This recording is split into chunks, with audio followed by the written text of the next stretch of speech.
Channel ये रिश्ता क्या कहलाता है में आज दिखाया जाएगा कि गाय सीरत और नानी के लिए खाना लेकर आती है और गट्टे की सब्जी लेकर आती है और कहती है तुम्हें बहुत पसंद है ना। और वो उससे बार बार माफी मांगती है और कहती है कि तुम चली गई थी ना तो मेरी जिंदगी पूरी खाली हो गई थी, लेकिन अब तुम आ गई ना तो सब कुछ सही हो गया है। जिसके बाद में वो वहाँ पर उसे गले लगाती है और चली जाती है। उसके बाद में सीरत और नानी बात करते हैं कि नानी कहती है कि ये तो बहुत ही समझदार लागे हैं, फिर इसे सब बावली बावली क्यों कहते हैं। तो सीरत कहती है बावले तो हम सभी हैं, मुझे भी पता मेरे पापा चले गए थे तो मुझे कभी कभी वो नजर आते थे, तो इसका मतलब मैं थोड़ी बावली हूँ। और उसके बाद में नानी को कहती है सीरत कि हमेशा मुझसे माफ़ी माँगती रहती है। उनके सभी ने कायरों पे तो सबने ध्यान दिया, लेकिन इन पर किसी ने ध्यान नहीं दिया। ये सारे काम सही से करती है, लेकिन और कोई बस एक नायरा जी का ही मामला है जिसमें ये ऐसे पड़ जाती है। जिसके बाद में यहाँ पर नानी और सीरत काफ़ी उसके लिए परेशान नज़र आते हैं।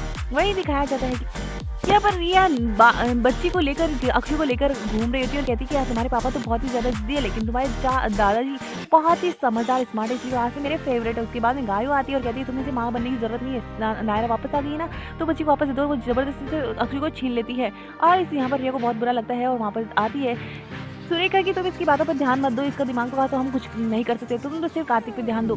सुबह होती है जहाँ पर सुबह-सुबह मनीष यहाँ पर कार्तिक को मीटिंग के लिए कुछ बात करना चाहता है और अखिलेश भी ढूँढ रहा होता है, लेकिन उसे कार्तिक कहीं नहीं मिलता। तो रिया आकर कहती है कि अंकल जी वो तो चला गया, वो कार्तिक की सीरत के साथ में गया है और वो जॉगिंग के लिए गया है।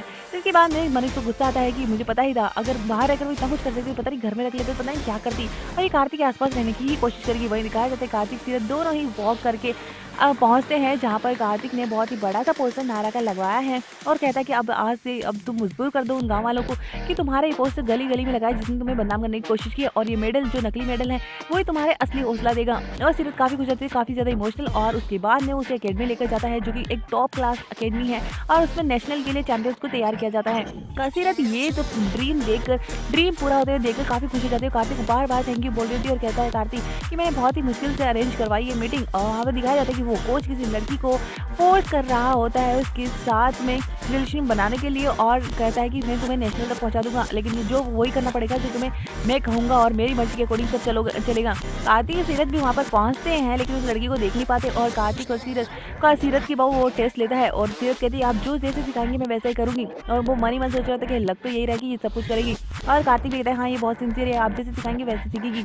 और यहाँ पर क्योंकि उसकी गलत नज़रों का साफ अंदाज़ा लगाया जा सकता है, और आज का एपिसोड यही खत्म होता है। आने वाले एपिसोड में दिखाया जाएगा कि सीरत और कायरत दोनों ही बॉक्सिंग खेल रहे होते हैं, और कार्तिक सीरत पर गुस्सा होता है कि तुम्हारा इसकी माँ ने तुम डिसाइड करोगी कि बॉक्सिंग खेलेगा या नहीं, और तुम नायरा नहीं हो, और वो सीरत शॉक्ड हो जाती है कि कार्तिक का ये कौन सा नया अवतार है।